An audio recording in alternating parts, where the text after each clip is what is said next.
કોસાડ ખાતે આવેલ વૃંદાવન સોસાયટીમાં સીઓપીમાં થઈ રહેલ ગેરકાયદેસર બાંધકામની ફરિયાદને લઈ સોસાયટીના રહીશો મનપાની કતારગામ ઝોન કચેરીએ મોરચો લઈ પહોંચ્યા। સોસાયટીના રહીશોના આક્ષેપો બિલ્ડર દ્વારા સોસાયટીના કોમન પ્લોટમાં એબી નામથી ખોટા પ્લોટ ઉભા કરી ગેરકાયદેસર બાંધકામ શરૂ કરી દેતા છેલ્લા એક અઠવાડિયાથી વિવિધ જગ્યાએ મેયર કમિશનર કતારગામ ઝોન કચેરી સહિત ફરિયાદો કરવા છતાં અધિકારીઓ દ્વારા કાર્યવાહી નહીં કરવામાં આવી। સોસાયટીના રહીશોએ મનપા સામે આક્ષેપો કરતા જણાવ્યું હતું કે બિલ્ડર દ્વારા મનપાના અધિકારીઓ સાથે વહીવટ કરાયો હોવાનું કારણ અધિકારીઓ દ્વારા કોઈ કાર્યવાહી કરવામાં આવી નહીં।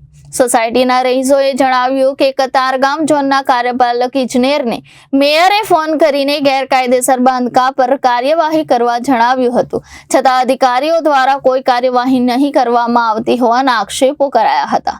Reporter Hitesh Prajapati, Janadesh news, Surat.